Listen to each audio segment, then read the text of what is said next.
Salut à tous, bienvenue sur ce 3e épisode des chaises pliantes. On est tranquille dans les chaises de camping, face à la montagne, à Chamonix pour la plus grande semaine de trail de l'année sur l'UTMB. Et on attend encore une fois un athlète XXL qui va venir s'intercaler entre nous deux, Mathieu Blanchard. Quand même 2e et 3e de l'UTMB déjà, un monstre du trail, de l'aventure et de l'entrepreneuriat. Et en parlant d'entrepreneuriat, c'est en lien avec le partenaire de cette vidéo, Campus Coach. Campus Coach, c'est quoi? C'est une application de coaching de running du coup qui a déjà aidé plus de 600 000 coureurs à atteindre tous leurs objectifs en running. Donc on n'en vante plus les mérites. Surtout que Mathieu Blanchard lui-même peut aider les coureurs à progresser avec son expérience. En tout cas, c'est grâce à son expérience à lui qu'il développe les plans d'entraînement sur le trail. Alors comment ça marche? Ton programme est généré selon ton niveau actuel, ton passif et tes objectifs à l'aide de vrais coachs et du coup de l'expérience d'athlètes comme Mathieu Blanchard ou encore de Running Addict. D'ailleurs, pour celles et ceux qui ont envie de se tester un peu à l'application pour préparer leur prochain objectif, on a un code promo avec Campus, donc c'est LTDGX Campus à mettre sur le site internet et ça va vous offrir un mois gratuit pour se faire à l'application et voir si vous avez envie de continuer pour aller atteindre vos objectifs.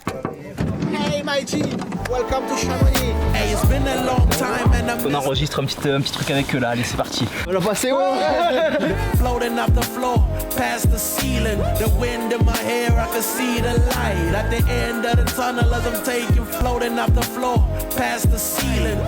Man, I'm feeling like 2 ans de off du TMB, je peux te dire que ça sera la course au programme l'année prochaine. Salut à tous, bienvenue sur le podcast Chaises Pliantes. À défaut d'être hyper régulier, je pense qu'on peut se vanter d'avoir quand même plutôt des beaux plateaux d'invités. Après Romain Bardet, il y a eu Émilien Jacquelin et maintenant Mathieu Blanchard. Bienvenue Mathieu. Salut les gars, bravo pour l'upgrade là. L'année dernière c'était petit smartphone, totem Koh-Lanta, là on est là je me sens vraiment dans un studio là. Et c'est plus pro mais c'est toujours aussi chill. Bon c'est bon, il y a toujours les chaises, on est bien. On est bien sur les chaises, on est à Chamonix et surtout on est avec du coup un partenaire qui nous aide à financer ce podcast, c'est Campus Coach. Et toi tu connais bien Campus Coach, tu peux nous en parler un peu? Ouais, je connais bien Campus Coach, j'ai rejoint l'aventure en 2024, ça fait déjà un petit moment et en gros Campus Coach c'est une application qui fait des programmes individualisés à ceux qui veulent préparer leur course route ou course de trail. Avec plein de conseils, il y a une super communauté aussi et moi je m'occupe de la partie trail. Voilà. Okay, génial. On aura le temps d'en reparler, mais pour ceux qui veulent, il y a le lien en commentaire de l'application où vous pouvez télécharger. Et il y a un code promo aussi. Un petit code promo qui va s'afficher. On le dit en même temps. 1, 2, 3. LTDG X Campus. Voilà. Vous mettez le code promo et vous avez un mois offert pour tester, de vous entraîner avec les conseils de coach et de Mathieu et de ton expérience sur le terrain. On aura une partie plus tard dans le podcast, on va parler un peu de ton entraînement, on reviendra dessus. Déjà, ça va Mathieu, tu viens d'arriver à Chamonix là, frein à main sur le parking, t'es descendu, t'es venu dans les chaises. Ouais, j'ai vu direct, c'est Chamonix, c'est intense pour ceux qui courent, mais c'est intense pour ceux qui courent pas aussi. L'année dernière, j'avais pas couru déjà. Et j'avoue que j'avais fini plus fatigué dimanche que si j'avais couru la course. Je pense que ça va se répéter cette semaine. Effectivement, je suis arrivé en frein à main. C'est que lundi. On verra, on comptera les points ce week-end, mais ça va être chaud cette semaine. Mais en fait, l'année dernière, tu nous avais déjà dit ouais, Chamonix, c'est horrible quand on court pas, presque pire que quand on court. Ouais. Et du coup, je m'attendais pas à te revoir, sachant que tu avais ta blessure et tout ça. Et finalement, tu es quand même venu.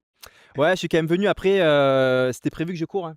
C'était prévu que je cours, mais cette année, c'est subi. L'année dernière, c'était un choix. J'avais vraiment envie de faire une petite pause sur l'UTMB pour créer l'envie et revenir avec la Grinta, la Niac. Mais là, cette année, malheureusement, j'ai eu une petite blessure et donc c'est subi. J'aurais préféré courir que faire des interviews toute la semaine et faire plein d'activations partenaires. Mais bon, voilà, c'est cool. Ça aussi. T'es pas bien avec nous? Si, on est bien, mais c'est ça aussi notre métier. Hein, oui, voilà, quand on court pas, on vient pour encourager les copains, on vient pour donner de la force aux partenaires, pour raconter un petit peu nos histoires avec vous sur des interviews. C'est cool aussi. Et il y a un truc pour lequel on te remercie d'ailleurs, parce que là, tu es ici avec nous sur les chaises, alors qu'il y a ton frère qui va bientôt arriver. Il va passer bientôt devant chez nous, mais l'avant-chez, et il va passer le petit frérot Lucas là, avec sa petite prothèse là, qui s'envoie son premier 40 bornes aujourd'hui sur la MCC. Donc peut-être que juste après notre échange, j'irai l'encourager. Là, il passe juste derrière. Ça va être impressionnant. Nous c'est quelque chose qui nous touche beaucoup. Je trouve que c'est inspirant que ton frère fasse ça et que toi, tu arrives à le mettre en avant aussi avec ta visibilité. Nous, dans notre famille, on a 2 cousins handicapés dont on est très proches et qui sont fans de sport, mais pas comme nous. Et du coup, j'ai l'impression que ça peut les motiver à le faire et c'est une source d'inspiration, surtout que ton frère il vise les JO 2030, non? Ouais, c'est ça le projet. Le petit frère, quand il a eu l'accident à mi-adolescence, le moment où tu te construis en tant qu'adulte, caché dans sa chambre en mode j'ai plus de life, j'aurai plus de copains, plus de copines. Bon, je l'ai un petit peu secoué à travers différents projets. Je l'ai aidé aussi à montrer que c'est possible aussi de faire des trucs de ouf malgré un handicap. Et aujourd'hui, il est en train de courir la MCC. Et peut-être que 2030, il sera sur une planche de snowboard à défendre les couleurs de la France au JO, ça serait fou. Ouais. On lui souhaite, on espère le voir. En plus, c'est en France en plus. Ouais. C'est un peu loin, ouais. un Paris 2024 bis. Et le trail, c'est pas encore sur les jeux, peut-être dans quelques années, on pourra c'est y en penser. discussion, on entend des petits bruits de couloir. Bon, c'est loin d'être fait, mais on verra. Moi, en tout cas, je serais peut-être trop vieux pour y participer. Peut-être que j'irai encourager ou que je participerai, j'espère, avec ma vision du trail à la construction de ce truc-là, parce qu'on sait ce que c'est. Les JO, parfois, ça dénature un petit peu les sports nature. Donc voilà, on verra peut-être aussi que mon expérience, ma vision du trail sera consultée. Mais en tout cas, on est encore loin avant que ça arrive, Mais ce truc-là. ça dénature, mais à la fois, j'ai l'impression aussi que ça donne aussi beaucoup de lumière à des sports. Tu vois, au final, bien sûr que le ski alpiniste, tu vois, au jeu cet hiver, ça a été pas mal critiqué, mais au final, Thibaut Anselmet, c'est vraiment le montagnard au fond de sa montagne. Et Emilia Robb, qui est un peu plus à l'aise avec les médias, finalement, ils ont profité aussi de cette fenêtre médiatique. Et surtout, ils avaient jamais rêvé de leur vie d'avoir une médaille olympique. C'est quand même fou, quoi. Ouais, j'imagine que c'est fou. Et puis c'est aussi de la fierté pour nous en tant que supporters, peuple, de voir des Français ramener des médailles sur ces jeux. Maintenant, il y a beaucoup d'avantages à prendre dans les JO, c'est sûr. Ça apporte de la lumière. Ça apporte aussi une économie qui va faire vivre le sport, peut-être qui va faire vivre plus de personnes, des marques, des athlètes, des coachs, des nutritionnistes, enfin, c'est tout un écosystème. Mais voilà, ça reste quand même que le cadre JO doit être court, intense, filmé, et donc parfois le terrain de pratique est un petit peu restreint, ça pourra coller avec limité, quoi. Un Golden Trail. Ça pourrait ressembler à un Golden Trail, et encore le Golden Trail c'est compliqué long, parce qu'en fait le modèle JO c'est que tu dois être capable de filmer un athlète de la ligne de départ à la ligne d'arrivée non-stop. Donc voilà, c'est soit long pour les gens. Toujours simple. Le plus long, c'est les marathons là. Le plus long, c'est le marathon, et c'est pas le plus gros audimat, tu vois. Ça dure entre 2h, 2h10, et puis c'est pas le plus gros audimat, c'est trop long. 2h10 pour les plus longs. Antoine, t'étais fier d'avoir fait 2h49, tu vas nous dégoûter. C'est marrant, on va parler de progressivité et tout dans ce podcast. Moi, après, avec les réseaux, tu sais comment ça marche. Après que j'ai réussi à faire le moins de 2h50 ce marathon, j'étais fier. Et j'ai reçu les gens, incroyable et tout. Et tu sais, ils te mettent déjà sur le piédestal de pro. Et juste par curiosité, je suis allé voir un peu, parce que moi, je viens pas du tout du running, les niveaux chez les amateurs, à quel niveau je me retrouvais. J'étais même pas en départemental. C'est... Et ça te remet à ta place en vrai. Ouais, puis quand tu vois les résultats aussi, que tu regardes un petit peu les pros, c'est des années-lumière, c'est hallucinant. Et puis ce qu'il faut comprendre dans le marathon, c'est qu'au début, gagner 2 minutes, 3 minutes, 10 minutes, c'est très simple, mais c'est une courbe exponentielle. Après, 1 minute te coûtera plus cher que 10 minutes en ce moment. À mon avis, c'est plus facile de passer de 2,50 à 2,30 que de passer de 2,10 à 2,6. Ouais, alors après, c'est en seconde. La preuve là, on est passé sous la barre mythique des 2 heures. Ouais, et puis là, il y a eu record du semi-marathon aussi hier. Là, j'ai pas vu. En dessous de 57 minutes, on commence à être à des vitesses inhumaines. Toi, tu crois à combien au maximum au kilomètre sur un ultra? Sur un ultra, tu peux faire des paces en dessous de 3,20 du kilo, si tu as des un peu à plat. Tu vois, le départ de l'UTMB, des fois ça s'excite un peu au début, 3,20, 3,30. Et après, des profils un peu descendants, pas trop techniques, tu peux aller entre 3 minutes et 3,20. Pas trop longtemps non plus, ça casse les cuisses, mais ça arrive de passer des paces à ces vitesses-là. C'est impressionnant. Moi, je fais l'OCC là, cette année, 60 km, et j'ai cette image de l'année dernière de voir Jim Wesley passer devant moi en courant. Et à la fin, je vois le truc, je vois 5 minutes au kill, mais c'est la VAP et c'est même pas la VAP. C'est hallucinant. Et tu te dis, il y a du boulot. C'est des sacrées aptitudes de pouvoir courir vite partout, en montée, en descente à plat. C'est un sport qui est très complet, le trail. Je pense que on ressent sur Cham un petit peu, on a recentrer sur Cham et tout, et sur toi, ton actualité, parce que cette année il y a eu beaucoup de changements. Enfin, des choix que je pense qui ont été longuement réfléchis. Tu en as pas mal parlé, donc on va pas non plus faire tout le podcast dessus. Mais tu as changé d'équipementier, tu as fait un début de saison où tu as plutôt brillé, mais là tu as un peu un ralentissement avec ta blessure. Je pense que d'abord, parlons de ta blessure, qu'est-ce qui t'empêche de faire l'UTMB et comment ça se passe de renoncer à l'UTMB? Ouais, la saison avait vraiment commencé sur les chapeaux de roue, comme on dit. Je suis allé m'amuser sur une course mythique à laquelle je rêvais depuis longtemps, cette fameuse Barclay Marathon. D'ailleurs, le fondateur de la course, Lazarus Lake, le mythique Barbu, sera à Chamonix cette semaine. Ah ouais? Il présente un film et également un livre de sa biographie qui est en version française. Donc il va balader un petit peu. J'espère qu'il va revenir. Faut pas que les gens arrachent des pages, faut qu'ils le lisent. C'est ça, faut le lire celui-là.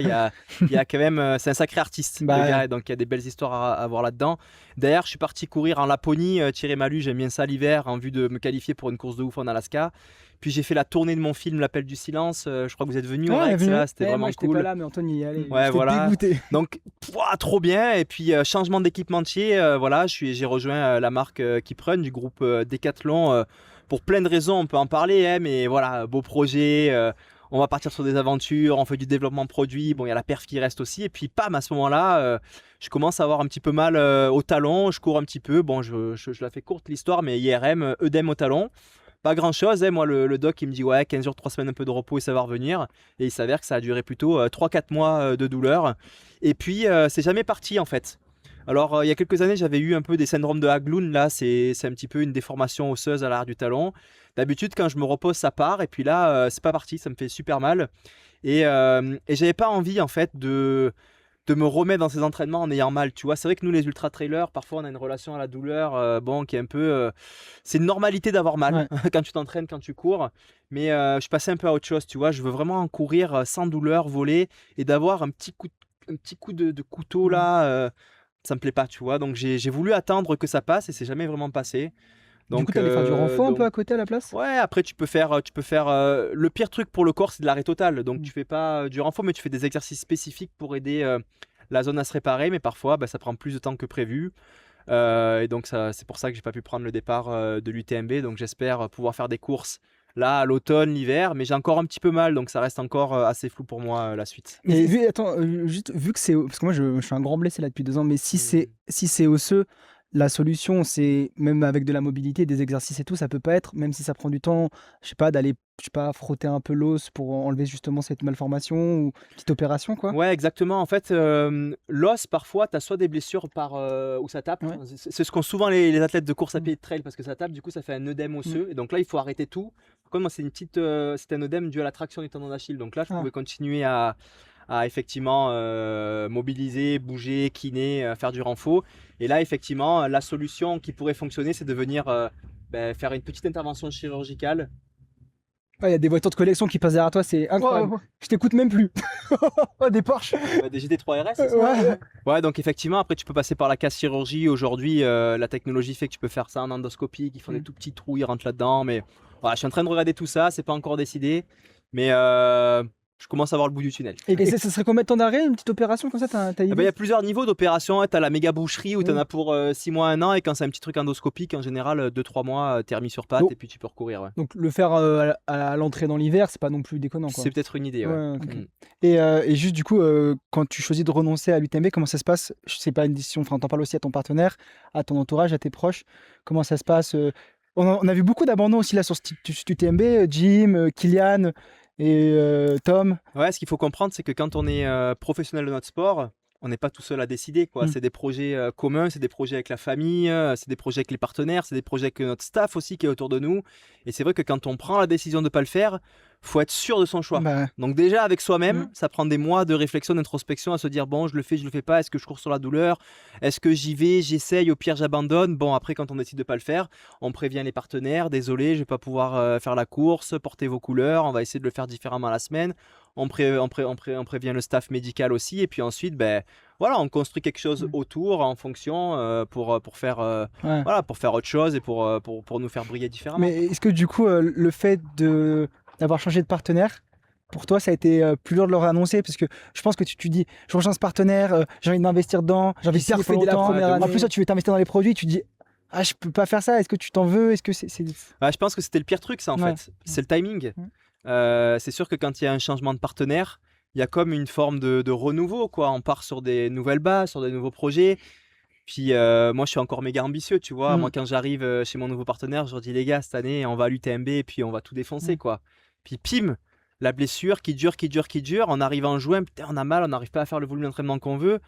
Mince, il va falloir les appeler pour leur dire désolé, je peux pas pouvoir faire l'UTMB. Donc effectivement, c'était pas le bon moment pour que ça arrive, tu vois. J'aurais préféré avoir une douleur, un problème qui me fait pas prendre le départ de l'UTMB dans 2, 3 ans, 4 ans après déjà une bonne relation qui s'établit. Là, direct, on part sur un nouveau projet, on peut pas le réaliser. Donc effectivement, c'est une question de timing et le timing, il est pas bon là. Et niveau course, tu as une vision pour la fin d'année ou l'année prochaine où tu te laisses de la marge? Comme je t'ai entendu le dire, tu disais je prends des dossards à droite à gauche et je vois. Bon, déjà, l'UTMB, 2 ans de off du TMB. Je peux te dire que ça sera la course au programme l'année prochaine. Maintenant c'est sûr que cet hiver, il y a plein de courses, cette fameuse diagonale des fous à laquelle je pense, mais tout comme l'UTMB, si j'arrive pas à à me mettre en confiance à l'entraînement, j'irai pas. Il y a d'autres belles courses en France aussi, la Saint-Élion, les Templiers, 2 courses majeures historiques auxquelles j'ai jamais participé. Des courses, il y en a énormément. Tu sais, nous, des saisons de trail, il n'y en a pas vraiment. Si tu veux, Ouais, tu peux courir toute l'année, il y en a tout le temps. Tu vas un surtout peu dans toi le sud. qui commence à aller dans le Grand Ouais, Nord. voilà, tu peux toi, prendre la route, c'est- tirer ta luge. Voilà, donc on verra. La priorité aujourd'hui, en fait, c'est que je veux plus de désillusion. Ce qu'il faut bien comprendre, c'est que nous, quand on se met une course en tête, on dévoue notre vie à ça. C'est-à-dire que tous les matins, ce qui va être notre leitmotiv, d'aller nous entraîner, de nous déchirer la tronche à l'entraînement, on pense à la course. On se projette, on visualise, on est à la ligne de départ, on est dans un col en train de batailler avec nos gars qu'on connaît, qui ont à peu près les mêmes forces. Et c'est ce qui nous donne la rage et c'est ce qui nous donne la force. Et quand ça arrive et que la course, finalement, on ne peut pas y participer, franchement, ça défonce trop le moral. Donc en fait, aujourd'hui, je préfère me dire, je me projette plus sur des courses. D'abord, je répare mon pépin, je cours plein potentiel, sans douleur, au niveau de performance que je voudrais, et après, je pense aux courses. Mais du coup, je te posais un peu la question au niveau blague au début de pourquoi tu es revenu si tu es blessé. Donc, on sait qu'il y a tous les trucs de partenaires et tout. Mais j'imagine que ça doit être frustrant et ça doit faire quand même mal d'être ici sur la course que tu as préparée, en voyant tout le monde, tous tes adversaires qui sont peut-être aussi tes potes, se reposer, se préparer. Et toi, tu es bloqué là et tu sais que tu vas pas la courir à la fin. Ouais, c'est hyper dur. Si on fait une analogie au foot, voilà, tu es en finale de la Coupe du Monde et tu es sur le banc de touche. Ouais. On Là, n'a pas tu été es prêt à jouer, là, tu es prêt, regarde, je suis habillé. Après, Adil Rami, il est champion du monde. J'ai quand vu même, hein. Jérôme Rasé, t'allais rouler, j'ai vu. Avec Kylian Brandin, t'allais rouler. Ouais, je suis allé rouler Avec Ah, le t'es copain tombé Kylian. d'ailleurs. Ouais, je me suis bien défoncé là, t'as vu, ouais, j'ai Ah, là- première chute à vélo, j'ai pris. C'est compliqué sans, Ah, j'aurais pu me sans tuer, bâton le vélo. 70 km/h Ah, là, en merde. descente. Ah, non. Ah c'était ouais chaud, ouais. dans un col. Ouais, dans un col, un trou dans la route que j'avais sous-estimé dans la profondeur du trou, quoi, et j'ai tapé la roue et le pneu a explosé net. Donc là, avec une roue pétée à 70 à l'heure en descente, T'as pété ta roue? bon courage pour la roue carbone a explosé, Non. le pneu a explosé, tout a explosé. Donc là, bon courage pour t'arrêter sans dégâts, quoi. Et du coup, ça aurait pu être plus dangereux. Du coup, j'ai fait un petit, j'ai bloqué les T'as freins que ça, à là, fond, sur la main j'ai fait un soleil à l'avant et puis j'ai ninja. J'ai fait, je sais pas si vous le savez, j'ai fait une dizaine d'années de judo quand j'étais plus Ah jeune. ouais et j'ai fait la chute là, comme on a. Ah oui, comme on a- roulé, là. J'ai roulé là sur l'épaule, ça m'a un peu tué tout le côté gauche, mais pas plus de casse quoi. Et dans- Heureusement parce que déjà que j'ai galère depuis quelques mois. Si je me faisais une clavicule là, franchement, j'aurais été deg. T'as En juste gros- rayé le cuir, quoi. Ouais, j'ai un peu rayé la carrosserie, mais ça va, c'est juste du matériel. Faut que t'arrêtes de se frotter à des vrais sports, pas des sports de randonneur. hein. On en reparle quand c'est Ah non, jeudi jeudi. la course. Ouais. J'attends jeudi à l'arrivée. En Ah, plus, mais chaque oui. année, il pète, lui, Ouais. sur une côté qui Ah, fait moi, du je pars trail. trop vite, j'ai pas Ouais. d'expérience Je là-dessus. viendrai voir. Hein. Je viendrai voir avec mon vélo de route, je l'ai réparé.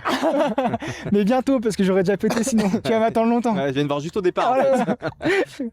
Après, tout nous se relaie à deux. Hein. Ah ouais, c'est facile. Ouais. Putain, les tricheurs. On prend un dossard Vous pour avez deux. déjà fait ça avec les meufs ou... Ah, Non, non. Et tu sais que tout le monde pose la question. Non, pas du tout. Antoine, il a même une anecdote de malade sur une soirée à Lille où le. tu sais, Ah oui, deux Ouais, frères jumeaux qui soirée. m'ont dit tu devrais essayer ça avec ton frère Ah ouais, jumeau, de c'est ouf. trop bien. Je fais non, non, non, laissez-moi tranquille. Bon, vous me raconterez la vérité tout à l'heure. Après, en off. Allez. On te le redira en off. Attends, viens, on pose une question de podcast développement personnel. Ah oui, On fait une petite ouais. propage, musique et tout. Ouais. Mais du coup, Mathieu, qu'est-ce que tu fais quand tu vas mal? Qu'est-ce que je fais quand je vais mal? Je me mets en tailleur, je mets mes petits doigts comme ça. Je fais la connexion à la nature, à l'univers. Je sens les chakras monter, la respiration consciente, concentration par le nez, et puis tout s'aligne. Bon, on comprend que t'es juste un gros allumé. Non, mais t'as quand même des petites méthodes et tout pour prendre sur toi ou pas? Non, mais ce qu'il y a, c'est que c'est vrai que j'ai. En fait, le sport de haut niveau, ça nous crée une identité. Tout tourne autour de ça, c'est très très fort. Et c'est vrai que vous avez peut-être rencontré dans les events des sportifs qui rentrent en retraite. Putain, tu prends un coup. C'est ce qu'ils appellent Bah, la petite mort. Hein, c'est- dépression, exemple, ouais. Julien Alaphilippe, Ouais, bah, qui- il vient faire son annonce. Ouais. je pense qu'il est tellement loin dans le dégoût de son sport parce qu'il a la pression médiatique, toujours C'est une un grande soulagement, star. ouais. Ouais. Et du coup, il s'est arrêté. Et j'ai vu des gens qui reprochaient ouais, tu peux pas partir comme ça quand tu es une star. Mais en fait, le gars, je pense qu'il était rincé, essoré. Ouais. Je pense que t'as moins ça dans le 13. Mais parfois, il y en a qui le subissent un peu plus, Ouais. tu vois, ils sont encore là, mais des blessures sur blessures, ils s'en sortent plus. Donc en fait, ma solution, alors je dis pas que c'est simple, parce qu'aujourd'hui j'en chie quand même moralement, je vous l'avoue, psychologiquement c'est pas facile, ça fait des mois que je peux pas courir correctement, j'ai raté le TMB, mais je veux éviter autant que possible cette petite mort, donc mon identité, j'essaie de la construire pas uniquement autour du sport. Donc je fais d'autres activités à côté, tu vois, je me lance sur des projets différents pour me changer les idées, penser à autre chose quand ça va pas trop au niveau physique et au niveau des projets sportifs. Donc c'est ça ma technique. Ça marche plus ou moins, mais en Ouais. tout cas, c'est comme ça que j'essaye de passer à autre chose. C'est marrant parce que là, tu vois ça comme une solution de faire plein de choses, alors que quand on parle avec des gens qui te connaissent ou qui ont l'habitude de te côtoyer, ils sont plutôt là en mode mais comment il fait pour faire autant de choses? Alors que finalement, faire autant de choses, ça te sauve dans les moments difficiles dans ton sport parce que t'as pas que ça, quoi. Ouais, c'est ça, je pense à autre chose, tu vois. La création de contenu, par exemple, c'est ce qu'on est en train de faire en ce moment. Mhm. C'est un truc qui te pulvérise, quoi, Mhm. au niveau énergie. Tiens, les gens se rendent pas compte, ils croient, ils sont là avec leur téléphone, vas-y, on poste sur les réseaux comme ça, mais toute la réflexion qu'il y a derrière, le scriptage, Bah. comment on va tourner, quand, comment, franchement, ça bouffe une énergie de fou. Et c'est vrai que quand on dédie cette énergie pleinement à la perf, au sport, on en a un peu moins pour la création de contenu. Donc en ce moment, tu vois, ça me laisse du temps aussi pour penser à écrire tes ça. films. Qu'est-ce que je vais faire l'année prochaine, mes films, des projets d'aventure. C'est pas juste partir tout seul à l'aventure, Non. c'est amener avec moi une communauté, comment je vais le raconter, tu vois. Donc tout ça, ça me permet de m'occuper l'esprit. J'aime aussi m'investir dans des projets entrepreneuriaux, tu vois, dans des startups qui se lancent dans le sport. Je les aide avec le réseau, avec les idées. Donc voilà, ça me permet de mettre le focus un peu ailleurs. Moi, je te vois comme un athlète qui aime communiquer, transmettre ta passion et donner des conseils. Est-ce que c'est le cas? Est-ce que Ouais, tu penses qu'il y a un jeune qui vient, tu vas prendre le temps pour l'aider? Ouais, exactement. Bah, en fait, c'est ce qui nourrit, hein. C'est ce qui vraiment donne de l'énergie. En fait, tu perds plein d'énergie à courir, à créer du contenu et à raconter, mais tu en gagnes beaucoup plus après en retour en ce que tu gagnes quand tu inspires des jeunes à se bouger, à sortir de leur vie parfois un peu sédentaire, à des personnes un peu ambitieuses, à se fixer des objectifs de ouf. Et tu vois, on en reçoit des messages, on le voit dans la rue, quand on rencontre, tu sais, les gens qu'on rencontre, c'est vraiment les gens qui kiffent ça, tu vois, c'est pas, tu sais, les haters, on les voit pas dans la vraie vie, tu vois, donc vraiment, c'est ça qui nous énergise. Et finalement, je trouve qu'en termes d'équilibre, ce que je perds en énergie à communiquer, à raconter, et ce que je gagne à côté, c'est clair que le ratio, il est bon, hein. J'ai 2 souvenirs de toi en course. UTMB de l'année dernière, en ananas, Ouais, exact. et sur Marathon de Paris, kilomètre 20, je tourne la tête avec le Et je campus vois- d'ailleurs. Je te vois toi là, Mathieu, tu fais. Ouais, c'est vrai, ouais, j'aime bien, tu vois, c'est ça aussi. En fait, je vis la course avec des supporters, moi en tant que coureur, des assistances, ils donnent une énergie de ouf, ils sont là pour nous. Bah, quand on peut pas courir, c'est cool aussi de le faire, et moi je m'énergise à faire ça aussi, tu vois. Donc l'année dernière, quitte à aller encourager, pourquoi pas être là En ananas. en ananas. Faire les choses à 100%. T'étais ça. au G ce week-end? On s'amuse. J'étais pas au G, mais j'ai vu les vidéos, ça avait l'air de bien envoyer. On peut Et, faire un embellissement de et terrain. voilà, plutôt que d'aller sur le bord comme ça, voilà, on y va à fond, tu vois. J'ai beaucoup d'énergie, vu que je diffuse pas mon énergie à courir. Bon, ben, j'ai qu'à la donner en mode encouragement à bloc. Ce sera quoi le déguisement du coup cette année? Alors, j'en ai ramené, surprise. On verra. Ça sera pas le thème fruits et légumes, mais il y en a d'autres. Les animaux. Ah, des animaux imaginaires, peut-être. Ah, un dragon. tu vois, Mathieu. Ah, je vous dis Sauter pas- d'un arbre en dragon. Je comme vous ça. dis pas plus, mais c'est pas un dragon. Parce que tu nous avais dit aussi que c'était pour ceux qui te voient à 4h du mat, qui pensent qu'ils aient les hallucinations. Ouais, c'est ça, c'est pour les aider aussi, pour être sûr qu'ils sont bien sûrs de bien l'avoir, la hallucination, parce que tu vois, des fois, t'as une hallucination, c'est pas sûr, du coup, ça te fait chier, tu vois, là, t'es sûr, putain, il était vraiment réel, le dragon, là, je l'ai vu, du coup, tu vois, ils sont Tu vois, contents, je te ça l'ai les dit, aide. Tu c'était vois, pas je te une l'ai alu. dit. C'était pas une alu. Le feu et tout, là. Sinon, tu peux te déguiser en patou, ignaquer les mollets. Ouais, Ça pas lui fera mal, courir, ça. les gars. avais dit quoi? Les mollets de Choumi, là, il y a de la viande. Ah, il y a à manger là. Tu parlais d'inspirer les gens. Tu te souviens de la première personne qui t'a inspiré? Bah, la toute première personne dans le trail, c'est facile à l'époque. En fait, c'est qu'il n'y avait pas tant de réseaux sociaux. Tu tapais sur Google Ultra Trail, c'était Kylian Jornet. C'était à T'avais l'époque où il faisait Putain, il est encore là. c'est à l'époque où il faisait, vous avez peut-être pas connu ça, mais Summit of My Life. J'aime- Vous n'avez pas vu les vidéos, bah, je vous les conseille. Maintenant, ça serait des vieux films, hein, c'est sûr, mais moi j'ai découvert le film comme ça. C'est dans les années entre 2015, 2020, là, entre les deux. Il allait en fait dans toutes les montagnes les plus hautes du monde et son défi il était simple, c'est de faire l'aller-retour le plus vite possible. Summit of My Life. Nous, Il a fait ça ici au Mont Blanc, sur le Kilimanjaro. Bon, il a fait ça partout et voilà, c'est comme ça que j'ai découvert le trail. Derrière, j'ai lu ses bouquins. Et puis 3 ans plus tard, j'étais à la ligne d'arrivée avec lui à lui demander s'il voulait faire la préface de mon bouquin. La Incroyable. vie des fois, non mais Mais c'est fou. c'est n'importe quoi. Ouais, des fois, tu te retrouves à des endroits dans ta vie, tu te dis c'était même pas un rêve. Genre, t'avais même pas osé y rêver. Non mais même pas osé, c'était plus qu'un rêve. C'était même la nuit, j'en aurais pas rêvé tellement que c'était trop too much. Ouais. On nous a raconté une anecdote. Je sais pas si on peut parler, mais à ce qui paraît, sur un camp d'entraînement avec Salomon, Kylian qui dit un jour qu'il veut. Ouais. Tu l'as cette anecdote? Ouais, bah, j'ai l'anecdote, on est sur le marathon du Mont Blanc 2017, ma première année de trail, c'est la course qui a enjoint ici. Kylian va pour courir le 42 km, qui est quand même une course super compétitive, qui va super vite. La course, ça part vendredi ou samedi. On est mercredi ou jeudi au petit-déj. Il est là, il se fait ses grosses tartoches de Nutella, gros bouffeur de Nutella. Puis il dit, oh les gars, je vais aller faire un petit tour aujourd'hui. D'habitude, on part tous ensemble courir, tu sais, faire le run social en team. Oh, tu viens pas avec nous? Non, aujourd'hui, je vais faire mon truc tout seul et tout. Bon, ok, on va te laisser faire. Donc, on part faire notre run social, on revient au chalet, on ouvre et puis en story, on le voit en haut du Mont Blanc à poil. Voilà, en train de faire son petit content à la Kylian 2 jours avant de courir le marathon du Mont Blanc. Mais aucun athlète fait ça, d'aller se faire un Mont Blanc, d'arriver en haut, se foutre à poil, prendre une photo, redescendre et faire la course qui gagne en plus. Ouais, c'est impressionnant. Voilà, bon, Parfois, c'est souvent dans le sport, on a l'habitude dans le vélo, nous, d'avoir des gars comme ça qui sont un cran au-dessus parfois, et tu te dis comment c'est possible, et juste, c'est presque insolent.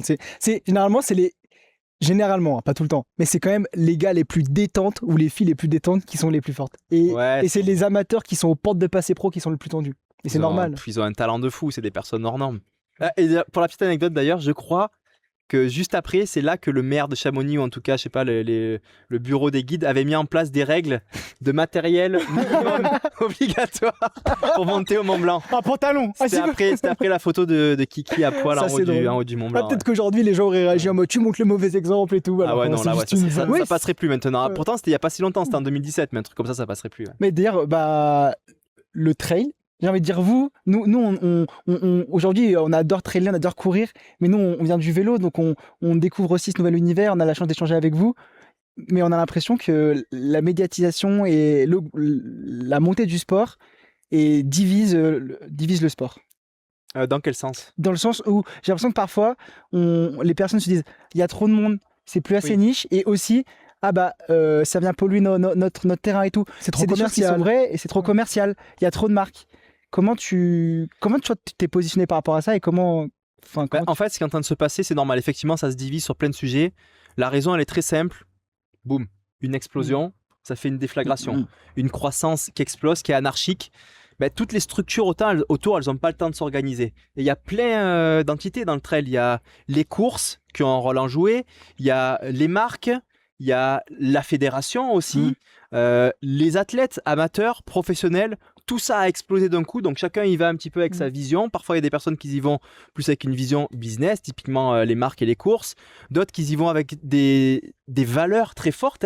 L'ancienne génération, ou vraiment la génération nature, montagne, qui a une vision des choses, où il ne faut pas y avoir trop de pression, ils ont raison. Sur l'écosystème, la nouvelle génération qui arrive via la ville, via les réseaux, via aussi peut-être les jeux vidéo, qui apporte aussi ces idées, et tout ça fait un écosystème un peu anarchique, et c'est vrai que ça crée un petit peu des tensions. Donc je crois qu'on est vraiment à une période là en ce moment où le sport a besoin de se structurer, de se construire, peut-être de s'apaiser aussi un petit peu, mais je suis d'accord avec vous. C'est pas toujours agréable les discussions qu'on peut avoir, ce qu'on voit dans les médias, ce qu'on voit dans les réseaux. On voit beaucoup de négatifs en ce moment, mais je pense que c'est pour que le positif arrive après. Et il faut le temps que cette explosion... Chacun des partis ont des valeurs, ont des idées. Et en fait, quand tu prends chacun des partis, tu es d'accord avec tout le monde. Et au mieux d'être parfois en contradiction, si je veux dire, alors peut-être qu'on faut construire quelque chose de bien ensemble. Et est-ce que tu penses que dans ce cadre-là, s'inspirer de sport déjà en place, c'est un peu je peux pas dire le business plan, mais ce qui l'évolution logique, ouais, c'est sûr qu'il faut regarder, ce que font les autres, parce qu'ils ont connu aussi certains sports des booms. Mais nous, la particularité de notre sport, ça reste quand même le milieu de pratique. C'est ça la particularité aussi. C'est, tu vois, des sports qui ont connu des booms, que ce soit le foot, le rugby, le tennis, même le vélo. C'est quand même des sports qui se pratiquent dans des enceintes artificielles. Ici, on est quand même en nature, et il y a des limites au-delà desquelles on ne peut pas aller. Et donc ça, c'est quand même quelque chose qu'il va falloir qu'on construise nous-mêmes. Il y a d'autres sports qui l'ont fait, le VTT, l'escalade, le surf, des sports qui sont très communautaires, qui sont très nature, mais on est quand même un sport qui a connu peut-être le plus gros boom en nature de tous les sports. C'est l'Aerox aussi. Ouais, l'Aerox aussi, mais j'avais vu une stat là, dans les 5 dernières années, le trail, tout sport confondu, est le sport qui connaît la plus grosse croissance depuis 5 ans. Je parle pas du nombre de licenciés, peut-être le foot ou le tennis, mais en termes de pure croissance, voilà. Toi, Donc, tu l'as vu directement, par exemple, même sur les réseaux, le nombre d'abonnés, il y a eu un moment où ça a vraiment pété. Je l'ai vu, c'est hallucinant. Moi, d'un point de vue athlète, déjà, il y a 10 ans en arrière, des athlètes professionnels, il n'y en avait pas tant. Ils se comptaient peut-être sur le dos d'une main dans le monde. Aujourd'hui, tu as des dizaines, peut-être des centaines d'athlètes pros dans le monde. Et tant mieux, non? Et t'as envie, tant mieux pour nous. On peut vivre de notre rêve. Et puis ça pousse tout le monde à devenir meilleur. Et donc, oui, effectivement, ça pousse tout le monde à devenir meilleur. Il y a des athlètes aujourd'hui qui peuvent avoir une vision professionnelle beaucoup plus tôt dans leur carrière aussi, des sports-études, des visions aussi où je vais continuer les études et m'entraîner aussi parce que je vais devenir pro. Donc, ça change un petit peu aussi ce métier. Et donc, tout ce qui gravite autour. Voilà, il y a des marques qui se créent, des marques qui en vivent, les courses, les fédérations. Donc, voilà, tout le monde peut vivre de ce magnifique sport qu'est le trail aujourd'hui. Et j'ai l'impression aussi, vu que c'est un sport qui est un peu nouveau, les médias traditionnels, ils ont loupé en fait l'explosion du trail, j'ai l'impression. Ce qui fait qu'il y a aussi une structure qui s'est faite en interne avec les médias très niches, les créateurs de contenu qui a un rôle très important dedans aussi dans la médiatisation. Les athlètes qui sont médias aussi. Des athlètes qui sont médias. Et je prends l'exemple, c'est vrai que... Pied dans le plat. Je vais en parler. Vas-y, je te laisse. Non, mais c'est vrai, je suis d'accord. Les médias traditionnels, les grands médias, normalement, sont ceux qui ont, un code d'éthique, un code déontologie, voire même des cartes de journalistes qui fait qu'ils racontent les histoires comme elles se sont passées avec un certain cadre. Et aujourd'hui, ça a tellement explosé. Encore une fois, il y a beaucoup de néo-médias qui sont arrivés là-dedans. Chacun y va comme il veut. Et le problème, c'est l'algorithme. L'algorithme est super mal foutu parce que l'algorithme, en fait, va te pousser ce qui fait des clics. Et ce qui fait des clics n'est pas forcément un contenu de qualité. Et aujourd'hui, ce que je trouve un petit peu déplorable, c'est que certains médias aussi font même du clic en jouant un petit peu sur ces titres racoleurs qu'on appelle. Toi, t'en as eu beaucoup sur toi. Ouais, j'en ai eu un petit peu. Tout le monde en a aujourd'hui, tu vois, mais ça peut être un truc qui est complètement nul, tu vois. Tu fais une story le matin en buvant un café là, au café de Cham. Tu prends en photo ton café, t'as aucune idée. Sur le café, il y a une marque. Bon, un café, puis là on va dire ouais, il fait la promo d'un café non responsable, pas éthique, qui a été fait par je sais pas qui là-haut. Tu vois, ça fait des titres comme ça. Et ce qui est dommage, c'est qu'aujourd'hui, ça dessert les médias, ça dessert les athlètes, ça dessert tout le monde. Mais le problème, c'est que moi, je les comprends les médias parce qu'aujourd'hui, s'ils font pas ça, en fait, ils n'ont plus de visibilité. Et même les médias traditionnels commencent à le faire. Les anciens médias, j'ai vu des titres, je les citerai pas, mais tu vois, mais je me dis, je leur en veux pas parce que s'ils font pas ça, ils n'ont pas de clics, ils perdent leur métier. Donc en fait, je pense que ce qui est aujourd'hui important, et ça va être de sensibiliser et de rééduquer à la manière dont on cherche l'information. Aujourd'hui, l'information, elle nous est poussée. Donc on ouvre, on scrolle et puis elle nous est poussée. Et je pense qu'il va falloir revenir à un truc où c'est à nous volontairement de contourner l'algo pour aller chercher l'information qui a été faite de manière éthique, responsable et qui est sûre, qui est sourcée et qui n'est pas déformée, transformée, je suis un peu plus négatif que toi là-dessus. Je pense que notre génération va faire de moins en moins l'effort d'aller chercher l'information par elle-même. Et moi, de plus en plus, je parle avec des gens ou des potes de sport qui me disent « Ah ouais, j'ai vu ça. » Je fais « Attends, non, c'est pas passé comme ça en fait. C'est totalement différent. Ça, c'est la finalité. Mais en vrai, il s'est passé tout ça avant et les gens le savent pas forcément. Et je suis pas sûr que les gens aient envie parce qu'en fait, c'est des sujets qui les intéressent à moitié. Du coup, ils voient l'info, ils la prennent en disant « Ah bah c'est cool, j'ai l'info. » Et ils la redisent en disant « Ah, t'as vu, c'est passé ça ?» Et ils vont jamais chercher plus loin. Le problème, c'est que faut se sensibiliser. Je suis d'accord avec toi. Mais moi, je suis le premier à scroller, à me faire pousser l'information, même si je suis conscient qu'elle n'est pas forcément toujours bonne. Mais c'est un vieux film. Vous l'avez vu, le film Idiocratie ? Non, trop jeune. Vous le verrez. Ah, je vais le regarder. Non, mais Idiocratie, c'est un vieux film qui est vraiment vieux. Et tu regardes ce film, en fait, c'est la dégénération intellectuelle de la société via plein de trucs. Ils étaient visionnaires. C'est ce qu'on est en train de vivre aujourd'hui. Ouais, c'est ça. Donc en fait, moi je me dis, si t'es pas sensibilisé là-dessus, de une, tu vas avoir une information qui est peut-être fausse. Donc, à quoi ça sert d'avoir une information qui est déformée, qui est fausse ? Et de deux, à force de lire de la merde, tu deviens, tu deviens débile, oui. Tu deviens débile. Puis tu bouffes des informations qui ont pas, c'est de la désinformation en fait. C'est des informations qui te servent à rien, tu vois. Et c'est vrai que tu vas sur les réseaux, parfois c'est pas la victoire, comment elle s'est passée, c'est pas ce qui ressort le plus, tu vois. Par exemple, un podcast, il y a moins de gens qui écoutent du podcast, peut-être qu'ils vont s'arrêter sur un croupage où tu vas dire des articles où nous les premiers en toile, c'est coupé, des fois tu as une phrase, tu coupes à la moitié, du coup tu n'as pas tout le contexte moi j'en veux pas, encore une fois, j'en veux pas aux médias. Il y a des super médias, des néo-médias, vous qui faites des trucs super, j'en veux juste aujourd'hui au système de l'algorithme qui va valoriser et pousser parfois des contenus qui sont pas ouf, Ouais. tu vois, et ça c'est dommage. Moi quoi, aussi, c'est je tiens à dommage. acheter un coup de gueule et je l'ai remarqué sur, Voilà, vas-y, notamment vas-y, sur dis-le, Meta. Antoine, Ouais, je le dis. Ouais. Sur Instagram, en fait, tu t'abonnes à des gens pour les suivre et avoir leur actualité. Et aujourd'hui, ton algorithme, c'est que des recommandations des gens que tu suis pas. Ouais, c'est parce qu'ils veulent élargir, ils veulent que je sorte des autres plateformes, c'est la concurrence entre plateformes aussi. Donc, tu vois, moi aujourd'hui, je suis tellement un peu dégoûté de tout ça que j'en suis rendu à un petit peu filtrer. Du coup, moi, ce que je fais, c'est que je remplis des grands rex, comme ça, au moins, il n'y a pas d'algorithme. Non, mais t'as raison, moi Mais c'est la non, mais source. oui, Non, bah mais ouais. c'est ça. C'est ça aujourd'hui, c'est que je me dis, En rencontrant en fait, les gens. je dis, yo, la commu, en fait, si vous voulez l'info de quelle va être mon actualité de course, qu'est-ce que je vais faire, en fait, allez, toute la vérité est sur mon compte. Bah ouais. Et ce que racontent les autres, c'est pas forcément vrai.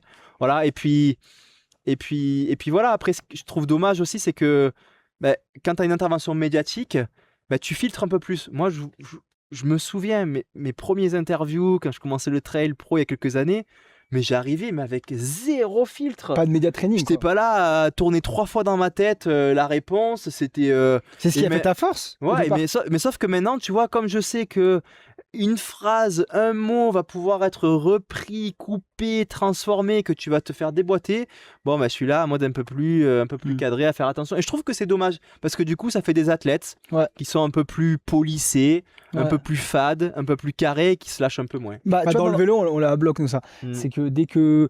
Moi, je trouve que dès qu'il y a un talent qui sort dans le vélo et tout, en général, surtout dans les équipes françaises, on a tendance un peu à cadenasser la communication, mais de laisser s'exprimer la personnalité du gars ou de la fille, tu vois, dans les deux sens. Même si chez les filles, en vrai, c'est beaucoup plus ouvert. Tu peux voir Marie Lenette, elle faisait des vlogs tous les jours sur le Tour de France Femmes, c'était génial, tu vois. Mm. Et Victor Campenard, il faisait ça aussi chez Visma Les The Bags, une équipe étrangère ultra fermée.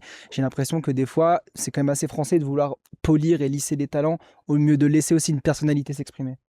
Ça va revenir. Je Ouais, pense que j'espère. ça va revenir. On est encore une phase de transition où l'algo il pousse, on est là, on se cherche. Mais voilà, là on est une phase où ça va revenir. On Toi, va se lâcher encore. Toi, tu suis bien les autres sports, non? Ouais, j'aime bien, je m'inspire des autres sports, même je pratique d'autres sports, tu vois, je passe des fois des mois et des mois à poncer le sport. L'année dernière, j'ai fait ça en apnée, par exemple, tu vois, jusqu'à aller quand même assez profond pour comprendre aussi comment eux s'entraînent, quel est leur prépa mentale. Et ouais, j'aime beaucoup le vélo, l'apnée, l'escalade, un peu d'alpi aussi, tu vois, j'aime bien aussi croiser les sports parce que il y a des gros murs entre chacun de nos sports et des fois c'est bien d'aller chercher ailleurs parce qu'ils ont aussi des clés, des petits outils qui peuvent nous servir, les ramener, puis ça permet aussi, comme on disait tout à l'heure, de mettre un peu le focus ailleurs de temps en temps. Quoi. Et en allant dans d'autres sports, est-ce que tu peux nous dire un athlète ou une athlète qui t'a vraiment marqué, que tu as rencontré? Bon, je vais te dire, l'année dernière, j'ai passé une année avec Morgan Bourkis, un champion d'apnée, tu vois, qui m'a... Ce que je vais retenir de tout ça, d'un an d'apnée avec lui, il m'a apporté de l'apaisement. Comment s'apaiser? Vraiment, c'est... Quand tu te lèves le matin, là, t'es une pile électrique. Tu fais ton café. Non, mais t'as besoin un petit peu de ces moments aussi pour... Et c'est hyper difficile à faire quand t'es à bloc, même pour trouver le sommeil, pour faire baisser son niveau de stress à la veille d'un événement, d'une course, d'une conférence, pour s'apaiser aussi juste avant l'entrée en scène, tu vois, avec des exercices de respiration, de ventre, de vision de la vie. Donc voilà, Morgane m'a beaucoup inspiré. Je pense à Ben Vedrine aussi, avec qui j'ai passé du temps en alpinisme, qui m'a remis à un niveau de ce qui est la prise de risque. Tu vois, je pensais être quelqu'un qui prenait d'énormes risques, mais j'ai vu ce que c'est Benjamin Vedrine. pousser la barre du risque, voire même frôler la mort. Tu vois, et c'est pas forcément des trucs que je ramène dans mon sport, mais ça m'a fait du bien aussi d'avoir des discussions un peu là-dessus, sur la relation à la mort, quand on se met dans des situations un petit peu extrêmes dans nos courses, parfois sur des orages là ou en col, ou lui sous un sérac en Alpi. Donc voilà, Ben m'a beaucoup inspiré. J'ai passé du temps avec Seb Bouin aussi en escalade, donc voilà, une vision aussi de précision, tu vois, de penser cette falaise à la prise près tous les jours, le calcul, voilà, cette précision chirurgicale, c'était hyper inspirant. Tu sais, nous, des fois, on a l'impression de se dire, on est trop carré entre elles, on organise une stratégie nutritionnelle. Non, il y a des gars, ils sont encore plus geeks là-dessus. Donc voilà, je cite ces personnes-là parce que j'ai passé du temps avec eux et ils m'ont beaucoup inspiré. Ouais. Antoine, je suis triste. Pourquoi? Il n'y a pas de cycliste. Ah ouais. Les cyclistes, non, le Tour de France, j'aime beaucoup aussi. On va parler de Paul, évidemment. On a les couleurs. Bon, là, je ne les ai pas sur moi, mais couleurs D4, Paul Sexas. Moi, ça me plaît la jeunesse parce qu'il y a souvent aussi ces personnes qui ont une vision du sport, une vision de la vie, de dire l'ultra, l'UTMB, t'as 20 ans, t'as 21 ans, c'est trop tôt, attends, machin, l'expérience. En fait, oui, c'est vrai qu'il vaut mieux attendre, mais parfois il y a des profils qui ont une certaine maturité intellectuelle, une certaine maturité physique, qui ont peut-être commencé le sport beaucoup plus tôt que ce qu'on a d'autres imaginaires du sport. Et c'est vrai que Paul, pour ça, 18 ans, 19 ans, il se lance sur le Tour de France, il nous fait une prestation de fou. Et puis, putain, quand on l'écoute en interview, on se dit, le mec, Il a du bagou. maturité. Il quoi. est mature de fou. La maturité, donc... Ça fait longtemps qu'on entend parler de lui. Hein. Mais il assume même dans le bus, tu vois, c'est le leader, c'est assumé. Et les mecs, ils sortent tous du bus avec la banane jusque-là. Putain, Ouais, mais je me bats pour Paul, c'est incroyable. Et moi, il m'inspire vraiment beaucoup sur ce qu'est capable de faire la jeunesse. Parfois, je trouve que les jeunes, ils sont un peu dévalorisés. Ouais, ils n'ont pas l'expérience. C'est le stagiaire, vas-y, il va faire la photocopie, machin. Il faut passer par tout ce process avant de pouvoir... cette vision carriériste, là, de monter. Ben non, des fois, il y a des jeunes qui sont bons, qui ont la maturité, qui sont des leaders. Tu sais, je pense à Kylian Mbappé aussi. À quel âge il faisait des dingueries sur le terrain aussi. Il avait même pas 20 ans 19 ans, aussi, je tu vois. Donc, non, 17, je crois, 18. donc, Ah, 18. À la SEM. Ah ouais, putain. donc voilà, notre petite Paul Sexas là, vraiment, grosse inspi dans le vélo et j'ai hâte de voir ce qu'il va faire dans les prochaines années. Et surtout, moi, j'ai hâte de voir ce qu'il fera quand il sera retraité et qu'il se mettra au trail. Ouais, on les Il y a attend. comme le jeune qui a fait top 20 là. Les cyclistes, ils ont un moteur de malade. Ouais, Dès qu'ils sont venus faire de la course à pied, aïe, Je crois que- l'excentrique, ça Ah fait ouais, mal. ouais, bah oui. T'as beau avoir un moteur de malade, mais l'excentrique, c'est l'excentrique. M'en Les parle pas, descentes, m'en parle pas. J'en parlais avec Kylian Bron aussi, notre athlète qui m'inspire énormément. Hein. On a fait des belles rides en VTTDH ensemble. Et tu vois, on discutait. Il me disait, Matt, quand je vais courir en trail, ouais, mais je peux plus marcher pendant une semaine. Je lui dis, bah ouais, parce que vraiment, notre sport, la particularité, c'est ce truc excentrique. Vous en vélo, vous appuyez sur les pédales, c'est concentrique, vous faites une force de fou. Mais l'excentrique, c'est une contraction très particulière qu'il faut travailler pendant des années. C'est pas parce que tu as un moteur de fou physiologique, une VO2 max de malade, que tu vas pouvoir performer en course à pied quand tu viens du vélo. Tu dis qu'il faut la préparer pendant des années, on va pouvoir revenir un peu sur la partie aussi préparation et on va pouvoir reparler de campus, mais c'est vrai que moi j'ai souvent tu vois, dans la génération un peu mode de la course à pied, des potes un peu d'école de co qui me font ouais je vais faire un marathon, qui me fait ouais 4 mois pour préparer un marathon, c'est bien. Je fais alors 4 mois c'est bien, mais c'est 2, 3, 4 ans de course à pied, puis 4 mois de prépa. On est d'accord. Ouais, après on est dans la société du on veut tout de suite, hein, voilà, le Uberization. Voilà, c'est aujourd'hui, on a ce vieux dogme là de se dire que tout va plus vite avec la technologie, machin, et c'est ok pour la techno, c'est ok pour commander les taxis, pour commander la bouffe, mais le sport, malheureusement, ça pourra, à part un jour peut-être qu'on sera bionique, mais c'est pas encore le cas. Il faut prendre son temps. Et effectivement, c'est dommage de vouloir faire comme ce qu'on voit sur les réseaux, de se dire vas-y, je commence à courir dans 4 mois, je fais un marathon. C'est possible, tu vas pouvoir le faire, il n'y a pas de souci. Par contre, il n'y a rien de pire que de devoir arrêter parce que tu es cassé en 4. Ça t'a fait trop mal, t'es démotivé. Et moi, franchement, quand quelqu'un commence sa course à pied, c'est pour que ça soit une longue histoire d'amour qui va durer des années. Si t'es cassé au bout de 6 mois parce que t'as voulu aller trop vite, bah c'est cool, moi, si tu voulais le faire, vas-y, mais c'est dommage. Et est-ce que nous, on n'en est pas responsable? Quand je dis nous, c'est plutôt les créateurs de contenu. Toi, t'es athlète de niveau, depuis des années, tu cours longtemps. Est-ce que tu vois, les gens ils me voient faire du vélo, après une MCC, c'est déjà quand même 40 bornes. Après OCC, j'essaie quand même d'être progressif, mais en augmentant. Vous êtes les principaux responsables. Ah oui, je sais. Ah, mais je vous le dis, vous êtes les principaux responsables. Et je le suis aussi parce qu'en fait, quand nous, on participe à ces courses-là, à ces aventures, on veut raconter ce qui est cool, tu vois, on est dans le divertissement, l'humour, on kiffe, machin. Et tout le truc un petit peu plus éducationnel, tu sais, ce discours de parents, ça, oui, prends ton temps, machin. Vas-y. Les gens, tu parles de. En fait, si tu fais ça, ils scrollent. Tu vois. Donc en fait, encore une fois, c'est de votre faute, c'est de notre faute. Mais vous n'avez pas le choix si vous commencez à sensibiliser. Bon, en fait, les gars, c'était super la course. Par contre, vous, il va falloir prendre votre temps. Machin, 4 mois. Ouais, c'est bon. En fait, tu t'éduques, mais de manière. Tu le dis pas, mais t'éduques, tu vois. C'est un peu dans le truc. Allez, l'année dernière, j'ai fait la MCC. Après, les gens, si tu leur dis, ils se disent, bon, ça fait 4-5 ans qu'il fait du vélo, il arrive sur le trail, il a fait un 20 bornes, après MCC, donc c'est pas déconnant. OCC, mais tu vas pas dire, alors j'ai fait la progressivité, tu l'utilises le terme, mais tu peux pas tout baser là-dessus. Après, les gens qui vous suivent vraiment, ils connaissent votre histoire, oui, c'est ça, ils voient le process.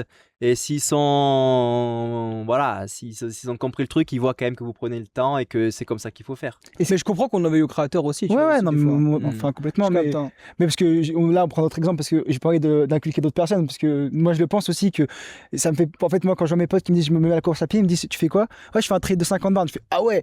Et du coup, moi, alors que j'ai commencé, ça fait quand même des années que je suis sportif, j'ai un plutôt bon moteur dans ce que je fais. Pas pour être pro, tu vois, mais j'arrive à avancer. l'année dernière, tu vois, je faisais des 20, 30, puis la MCC 35, 38 bornes. Et limite, c'était mon pote qui avait rien préparé, qui faisait son ultra ou son moitié d'ultra. Mais ça, c'est toujours plus aussi, tu vois. Moi, je vais te dire un truc assez provocateur, mais je suis plus impressionné par quelqu'un qui fait un 5 bornes route en moins de 15 minutes que par un mec qui va faire du TMB en 45 heures, tu vois. Alléluia, je me suis engueulé avec un proche. Je suis plus impressionné par ça. Un mec qui arrive, on a eu la discussion avec Pierre Roland. Sur un 5 km route et un autre qui vient me dire qu'il a fait du TMB en 45 heures, je suis plus impressionné par ça. Pierre Roland, on discutait avec lui, là, on l'a croisé pas mal sur le tour, petit café au village, et il nous faisait tout le temps. Et à un moment, je discutais avec lui, je dis alors les ultras, c'est quoi les retours que t'as des gens? Parce qu'il commence, là, il vient de gagner une course ultra au Pérou. Et il me fait. En vrai, moi, ça me choque, c'est que maintenant, on commence à me dire Waouh, t'as fait 600 bornes de vélo au Pérou, c'est impressionnant et tout. Il fait oui, d'accord, c'est impressionnant, c'est super fort, 600 bornes de gravel. Tout le monde, tu prends ton temps, tu te prépares, tu peux le faire en 1, 2, 3, 4, 5 jours, une semaine, 10 jours.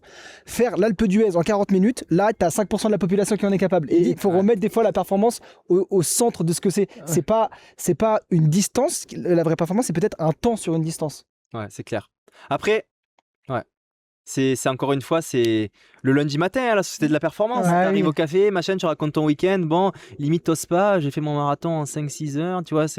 En tout cas, ce qui est beau dans le trail, c'est qu'on n'en parle pas beaucoup quand même du temps. T'arrives à la machine à café lundi matin, t'es finisher, tiens bon, tu es pas finisher, allez va t'entraîner. Est-ce que la route, tout le monde sait à peu près un peu les temps, parce que tout le monde va essayer un peu un marathon, un semi, un 10K, donc c'est plus complexe. Moi je l'ai vraiment senti sur le marathon, tu vois. C'est pour ça que les gens qui kiffent le trail aussi, c'est qu'on s'affranchit un petit peu de la pure perf. Exactement. C'est une aventure, faut être finisher, voilà. Mais ceux qui connaissent vraiment, encore une fois, le 40 minutes à l'Alpe, le 5 bornes en 15 minutes, on sait ce que c'est, tu vois. Et avec Campus, chez Campus, comment vous accompagnez justement tous ces... Il y a plus de 600 000, je crois, personnes qui ont été accompagnées pour des courses et tout sur l'application. Comment toi, c'est quoi ton rôle au sein de Campus pour pouvoir accompagner les trailers?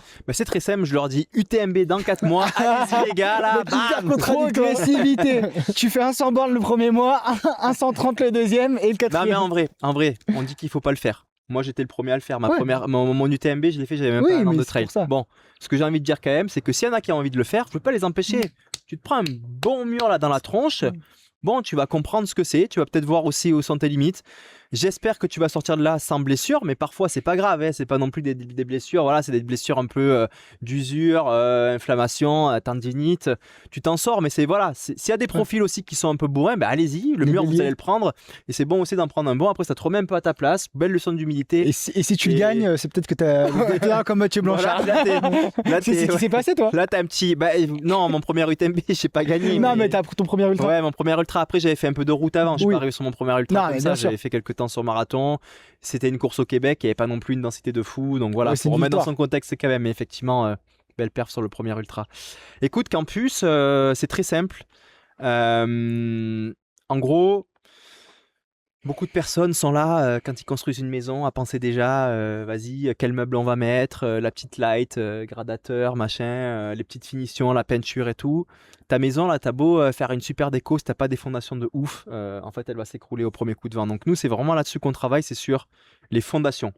Les fondations, en gros, on va résumer, il y en a deux. Il y a la programmation d'entraînement, donc qu'est-ce que tu vas faire un petit peu tous les jours pour suivre une certaine progressivité, parce que le corps humain, il fait comme ça. C'est une machine à s'adapter. Et une machine à se désadapter aussi, c'est ça qui est ingrat dans le sport, mais bref, à s'adapter, sauf que il faut lui laisser le temps. C'est ce qui s'appelle la quantification du stress mécanique. C'est une courbe, en fait, tout simplement, tu as une courbe rouge et une courbe verte, et l'idée c'est de se situer entre les deux. Si tu es en dessous de la courbe verte, tu crées pas d'adaptation et tu progresses pas.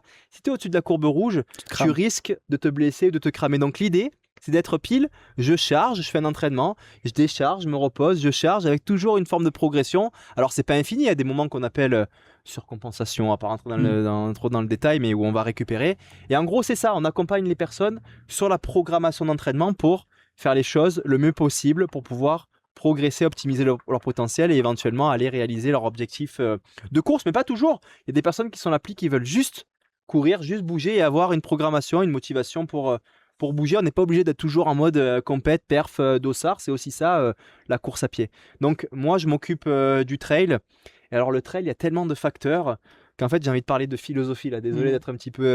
non, pas de soucis, je comprends. Mais tu vois, on peut avoir une philosophie sur quel va être le volume minimum par rapport à à une course, quel est le volume minimum de dénivelé, à quel moment on va mettre du renfort musculaire, pourquoi, comment. Et en fait, il n'y a pas de recette universelle.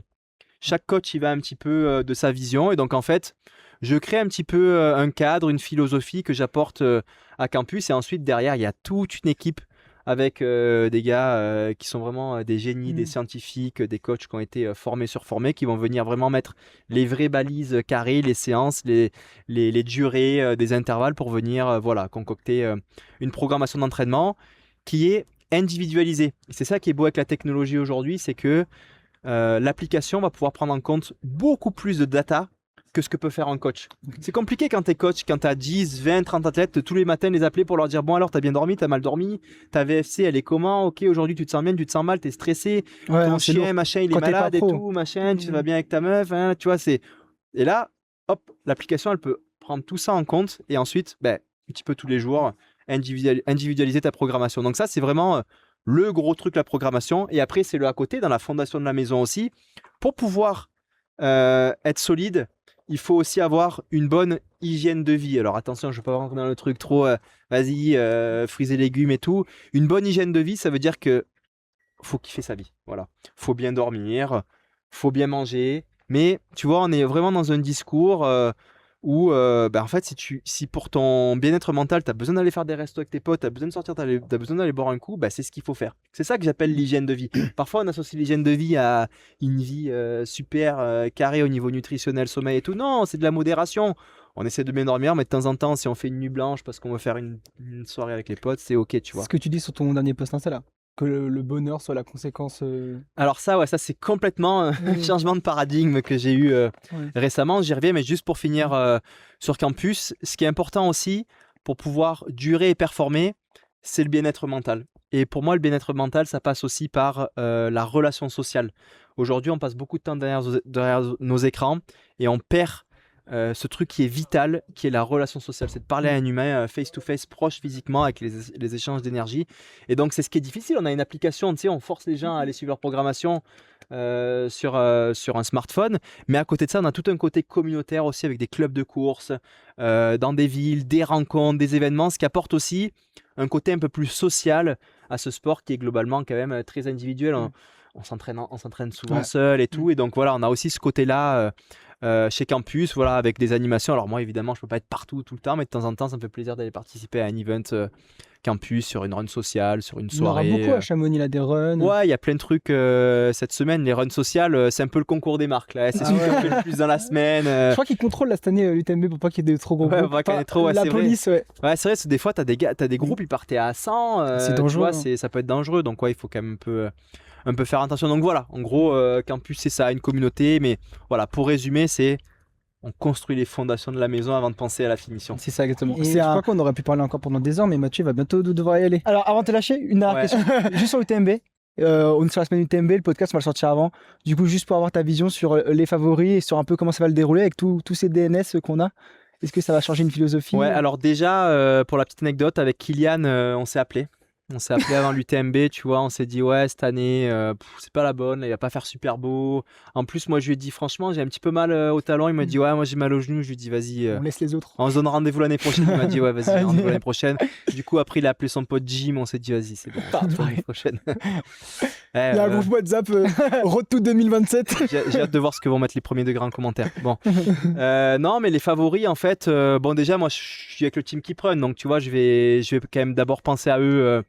Thomas Cardin, tu passes sur l'UTMB ou UTMB, ouais, sur l'UTMB, on va rester sur l'UTMB. Thomas Cardin, dans le futur, sera un gros gars. Parce que Thomas, là, sur la CCC, il va nous faire des feux d'artifice. Mais ouais, sur l'NTMB, évidemment, je vais aller supporter Blandine Lurandel. Bon, là, elle a un petit peu des petits pépins, mais des fois aussi, tu sais, c'est une manière. C'est bien de prendre le départ avec un petit truc, d'être dans le doute, parce qu'au moins, ça te fait baisser ton niveau d'humilité. Et tu vas être là un peu en outsider et ça peut faire des grosses pépites. Après, c'est vrai que l'UTMB, c'est une course à surprise. C'est une course à surprise chaque année. Bon, il y a quelques années en arrière qu'il y avait vraiment ces extraterrestres qui dominaient là, nos François Daen, nos Kylian, Courtenay. Bon, c'était assez évident quels étaient les gagnants. Jim aussi sur ces grosses années. Maintenant, franchement, c'est toujours difficile de faire le pronostic. Donc moi, je vais pas aller sur les pronostics les plus évidents. Là, on parle beaucoup de Benjamin en ce moment, qui a fait une saison de ouf, qui fait des volumes de ouf, qui a toutes qui a tout aligné pour pouvoir gagner la course. Mais moi, je vais penser plutôt aux outsiders, ceux qui sont un petit peu plus dans l'ombre, qui sont un peu moins cités dans les médias. Je pense à Caleb Olson, l'américain. Ouais. Grosse Western States l'année dernière. On l'a un peu oublié. Il était blessé en début d'année. Il a fait une petite fracture de fatigue, je ne sais plus où exactement. Ce qui fait qu'il n'a pas beaucoup couru. Arriver avec de la fraîcheur physique et mentale à l'UTMB, ça peut être un énorme atout. Caleb est américain. Souvent, les Américains, quand ils débarquent à Cham la première fois, ils se prennent un coup par le dénivelé et tout parce qu'ils ont l'habitude de courir quand même beaucoup là-bas plus que de randonnée. Sauf que Caleb, c'est un montagnard. Okay. C'est un mec qui fait de l'alpi, c'est un mec qui vient de la montagne, donc il a déjà ses attributs, tu vois. Je pense aussi à des robots aussi comme John Albon, notre Anglais expatrié en Norvège. Alors il a dû abandonner l'année dernière, il a abandonné cette année au marathon du Mont Blanc, mais je sais que quand John il est dans une grande journée, il est robot, donc à voir ce qu'il va faire, mais ça peut être un gros outsider aussi. Après, qui c'est qu'on a encore Les Français les Français, évidemment. Baptiste, mon petit Baptiste. Tu sais, on a un peu progressé ensemble. Baptiste, il n'a pas commencé assez longtemps. On s'est vu sur des courses. On a souvent fait des bouts de kilomètres ensemble. Il a fait une année super sérieuse. Tu vois, franchement, il a focus là-dessus et c'est comme ça aujourd'hui quand on veut performer sur des grandes courses. J'ai adoré son approche de la performance. Il disait c'est la première semaine que je fais à plus de 115 bornes, c'était mi-juillet. Quoi. Ouais, et ça c'est beau. Franchement, c'est super inspirant ce qu'il dit. C'est pas le toujours plus à faire. Vas-y, on borne 200, 300 bornes semaine, boum boum dénivelé. Non, une approche un petit peu plus,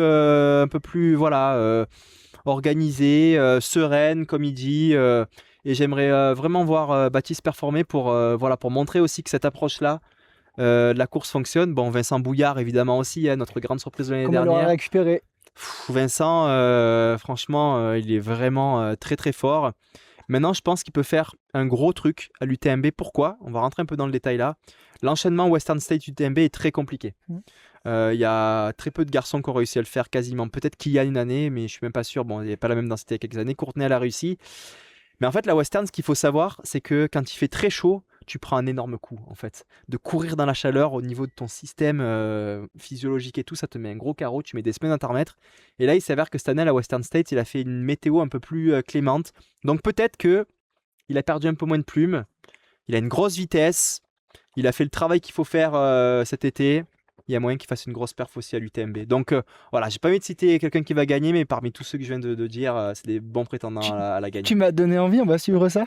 Voilà. C'est la plus belle nuit de l'année, de l'été. En août, plus belle nuit. On va voir. Et puis après, on va parler des filles quand même aussi. J'ai envie de voir ce que va faire notre petite Rachel là, qui a quand même fait un truc de ouf là, à la Cocodona. Qu'est-ce qu'elle va faire sur une course avec du dénivelé Courtenay, parfois il y a des médias qui l'enterrent déjà un petit peu. Moi j'ai envie de la voir revenir briller de ouf pour leur faire fermer un peu la bouche aux pseudo-experts. Bon, Ruth Croft, on a vu ce qu'elle fait l'année dernière. Elle est robot aussi sur une grosse course, elle peut tout défoncer. Donc Ruth, Rachel, Blandine, Courtenay, je pense que ça va jouer là-dessus la victoire. Dans tous les cas, ce sera la meilleure nuit de l'année, comme a dit Grégoire. Et on a hâte de la faire et de te croiser dans un dragon, un animal fantastique. Si vous voyez, c'est pas une hallucination. C'est pas une hallucination. C'est Mathieu. Merci d'être venu sur les chaises pliantes. Merci les gars, c'était Mathieu. plaisir, Et courage pour la semaine. J'ai l'impression merci. que ça va Vous aussi, je crois que vous avez enchaîné. Donc, moins que toi, normalement. On se revoit au milieu de la nuit samedi soir. Voilà. Merci Parfait. Mathieu. Autour d'un dragon. Salut les gars, merci. Ciao. Merci beaucoup d'avoir écouté le podcast jusqu'ici. Si ça vous a plu, n'hésitez pas à vous abonner, à mettre un message ou même un petit commentaire. On essaye de tout lire.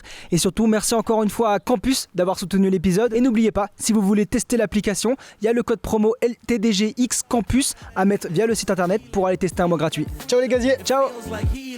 Floating off the floor, past the ceiling. The wind in my hair, I can see the light. At the end of the tunnel as I'm taking flight. Man, I'm feeling like myself.